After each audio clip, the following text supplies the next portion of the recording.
جنگل میں گرج چمک کے ساتھ بہت تیز بارش ہو رہی تھی۔ ایسے میں سارے پکشی اپنے اپنے گھروں میں آرام سے بیٹھے ہوئے تھے۔ رانو بھی اپنے پتی ٹنکو اور اپنے بیٹے سونو کے ساتھ بیٹھی تھی۔ آج تو موسم بہت ہی خراب لگ رہا ہے، مجھے نہیں لگتا کہ یہ بارش صبح تک رکے گی۔ ہاں رانو، تم بالکل ٹھیک کہہ رہی ہو، لگتا ہے آج بارش خوب جم کر برسے گی۔ ایسے میں اچانک سے پکشیوں کے شور کی آواز آتی ہے۔ ہے اوپر والے، یہ کیسا شور ہے؟ تبھی سارے پکشی اپنے گھروں سے نکل کر دیکھتے ہیں تو باہر الو کاکا اور ان کے ساتھ کچھ دوسرے پکشی شور مچا رہے تھے۔ ارے کیا بات ہوئی الو کاکا، کس بات کا شور ہے؟ ارے رانو، ہونا کیا ہے، پھر اس پہاڑی کے پاس سے ایک پکشی کی لاش ملی ہے، اور دیکھو تو صحیح، بالکل ویسے ہی لاش ہے، ایسے ہے کہ جیسے جسم میں خون کی ایک بھی بوند نہیں ہے۔ یہ اس جنگل سے ملنے والی تیسری لاش تھی۔ 3 راتوں سے مسلسل کسی نہ کسی پکشی کی جان جا رہی تھی۔ سارے جنگل کے پکشی اس عجیب گھٹنا کو لے کر بہت پریشان تھے۔ ہے اوپر والے، آخر ہمارے جنگل کو کس کی نظر لگ گئی؟ ہمارے جنگل میں تو کبھی کسی مچھر کی موت نہیں ہوئی، اور پھر اس طرح سے آخر یہ ہتیا کون کر رہا ہے؟ میرے خیال سے ہمیں اب اپنے گھروں کو چلنا چاہیے، بارش بھی اور تیز ہونے والی ہے۔ صبح ہوتی ہے تو پھر سارے بڑے پیڑ کے پاس ملتے ہیں، پھر وہیں پر کوئی حل ڈھونڈتے ہیں۔ اگلے دن جب صبح بارش تھم جاتی ہے تو باہر الو چاچا آواز لگا رہے تھے، پکشیوں پکشیوں، سارے بڑے پیڑ کے پاس اکٹھے ہو جاؤ۔ اور پھر سارے پکشی اپنے اپنے گھروں سے بڑے پیڑ کے پاس اکٹھے ہو جاتے ہیں۔ تو پکشیوں، تم لوگوں کا کیا خیال ہے اس بارے میں؟ آخر کون ہے جو ہمارے جنگل کے نوجوان پکشیوں کو ہی مار رہا ہے؟ ارے الو کاکا، تم تو سب سے پرانے ہو، تمہیں تو پتا ہوگا نا۔ ارے میٹھی طوطی، میں نے اپنی ساری زندگی میں ایسا کوئی جانور نہیں دیکھا، اور نہ ہی شکاری پکشی جو اس طرح سے دوسرے معصوم پکشیوں کی ہتیا کرے کہ ان کے جسم میں خون کی ایک بوند بھی نہ چھوڑے۔ اور پھر یہ ساری وارداتیں ہو بھی تو رات کو رہی ہیں، ہم دیکھ ہی نہیں پا رہے۔ میرے خیال سے ہم میں سے کسی ایک پکشی کو اس پہاڑی کے پاس والے پیڑ پر بیٹھ کر انتظار کرنا چاہیے کہ آخر کون پکشی یہ جیو ہے جو ہمارے جنگل کے معصوم پکشیوں کو مار رہا ہے۔ میرے خیال سے رانو کی یہ تجویز ٹھیک رہے گی۔ لیکن الو کاکا، آخر اس پہاڑی کی طرف جائے گا کون؟ یہ تو سب کو ہی پتا ہے، اگر اس جیو نے اس پہاڑی پر بیٹھنے والے کا شکار کر لیا تو؟ کالو کوے کی یہ بات سن کر سبھی سہم جاتے ہیں، اور پھر کوئی بھی رات کو بیٹھنے کے لیے تیار نہیں ہوتا، اور اسی طرح اسی پریشانی میں پھر رات ہو جاتی ہے۔ سارے پکشی ڈرتے ہوئے اپنے اپنے گھونسلوں میں شام ہونے سے پہلے ہی چلے جاتے ہیں۔ لیکن ہونی کو کون ٹال سکتا ہے؟ ایسے میں کالو کوے کا بیٹا جگو کھیلنے کے لیے چوری چھپے باہر آ جاتا ہے، اور پھر اگلے دن ایسا ہی ہوتا ہے، پہاڑی کے پاس سے جگو کی لاش ملتی ہے، اور بالکل ویسے ہی لاش کہ جس میں خون کی ایک بھی بوند نہیں تھی۔ گوری اور کالو رونا شروع کر دیتے ہیں، لیکن پھر بھی کوئی بھی پکشی رات اس پہاڑی کے پاس جانے کے لیے تیار نہیں ہوتا۔ بات کچھ یوں ہے کہ اسی جنگل میں مینو بوا رہتی تھی۔ مینو بوا کے 2 چھوٹے چھوٹے بچے تھے، لیکن کچھ عرصہ پہلے مینو بوا کی ہتیا ہو جاتی ہے۔ دن کے سمے تو وہ پکشی روپ میں ہی رہتی، اور پھر چڑیل بن کر وہ جنگل کے چھوٹے چھوٹے پکشیوں کو اٹھا کر پہاڑی کی طرف لے جاتی، اور جا کر وہاں پر ان کا شکار کرتی۔ اسے پکشی روپ ملنے کے لیے یہی شرط تھی کہ وہ روز رات کو ایک پکشی کا خون پیا کرے گی، تبھی وہ دن میں اپنے بچوں کی اچھے سے دیکھ بھال کر پائے گی۔ لیکن جنگل میں یہ بات کسی کو معلوم نہیں تھی۔ اب جنگل میں صرف 3 ہی بچے بچے تھے، رانو چڑیا کا بیٹا بیلو، کٹو مرغی کا بیٹا منو اور چیل کا بیٹا چیلا۔ اور پھر 3 راتوں میں مینو بوا ان تینوں بچوں کی بھی ہتیا کر دیتی ہے، اور مینو بوا ساتھ کے جنگل کا رخ کر لیتی ہے اور وہاں پر موجود پشوؤں کے بچوں کی بھی جان لینا شروع کر دیتی ہے۔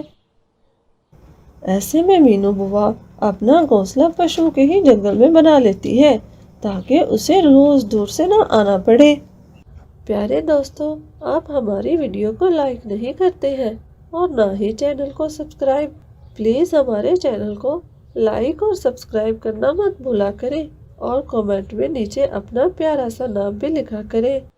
پھر سارے پکشی اور پشو مل کر ایک پنچایت لگاتے ہیں۔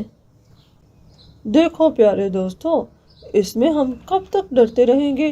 اگر اس طرح سے چلتا رہا تو ہماری نسلیں ختم ہو جائیں گی، اور یہ کام کسی عام پکشی یا پشو کو نہیں لگتا۔ مجھے لگتا ہے یہ کام کسی چڑیل یا جن کا ہے، کیونکہ کوئی بھی پکشی اور پشو روز ہی ایک جانور کو اور ایک پکشی کو نہیں مار سکتا۔ ہمیں ضرور اس پہاڑی کے پاس بیٹھ کر نگرانی کرنی ہوگی۔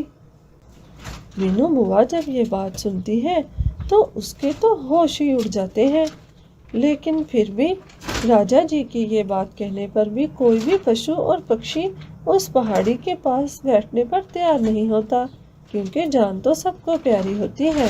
ایسے میں رانو چڑیا بولتی ہے، راجا جی، اگر کوئی بھی پکشی اس پہاڑی کے پاس بیٹھنے کو تیار نہیں تو میں بیٹھوں گی اس پہاڑی کے پیڑ پر۔ آخر میں دیکھنا چاہتی ہوں کون ظالم ہے جو ہمارے معصوم بچوں کی جان لے رہا ہے۔ میں اپنا بیٹا بیلو تو کھو ہی چکی ہوں، اب میں نے انڈے دیے ہیں، میں نہیں چاہتی کہ میرے معصوم بچے بھی اس ناکردہ گناہ کی سزا بھگتیں۔ میں ضرور بیٹھوں گی، اگر کسی اور کو میرے ساتھ بیٹھنا ہے تو وہ آ سکتا ہے۔ پگلی، ابھی تو نے انڈے دیے ہیں اور وہ جو ظالم ہے وہ تو تیری جان لے لے گا۔ تو نے سوچا ہے کہ تیرے انڈوں کا کیا بنے گا؟ ارے موسی، میں نے سب سوچ لیا ہے، اگر ایسا کچھ ہوا بھی تو اوپر والے پر مجھے پورا بھروسہ ہے۔ اگر اس کام میں میری جان بھی چلی گئی تو مجھے کوئی دکھ نہیں ہوگا۔ اس ساری بات سے میں جنگل کے سارے پشو اور پکشیوں کی تو جان بچا سکتی ہوں۔ پھر رانو چڑیا کے ساتھ لگڑ بگا بھی بیٹھنے کو تیار ہو جاتا ہے۔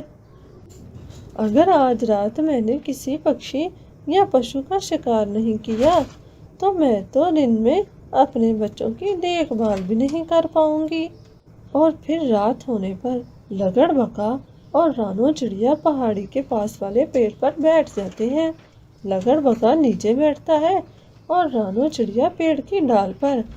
چڑیلوں کے بادشاہ کے کہے مطابق اگر جس رات مینو بوا کسی پکشی یا پشو کا شکار نہیں کرے گی تو اس رات کی صبح کو وہ اپنے بچوں کے ساتھ بھی نہیں رہ پائے گی، اور پھر اگلے دن ایسا ہی ہوتا ہے۔ مینو بوا اپنے کمرے سے ہی باہر نہیں نکل پاتی، کیونکہ وہ تو اصل میں مر چکی تھی۔ وہ اسی طرح ادمری ہی اپنے کمرے میں پڑی رہتی ہے۔ صبح اس کے بچے اسے بہت اٹھاتے ہیں۔ لگتا ہے ماں سو گئی ہے بھیا، میں خود ہی باہر جاتا ہوں۔ نہیں نہیں منمن، تم باہر مت جاؤ، تم نے سنا نہیں وہ جیو کیسے سارے پکشیوں کی جان لے لیتا ہے؟ تم باہر مت جاؤ، ہم دونوں نہیں جائیں گے، ماں خود ہی اٹھ جائے گی۔ ادھر جب رات کو وہ جیو نہیں آتا تو رانو اور لگڑ بگا صبح سارے پکشیوں کو ساری بات بتاتے ہیں۔ آخر اس سمسیا کا حل کیا نکلے گا؟ سمسیا کا حل تو یہی ہے راجا جی کہ ہم روز اس پیڑ پر بیٹھ کر اس جیو کا انتظار کریں گے، آخر کبھی نہ کبھی تو وہ وہاں پر ضرور آئے گا۔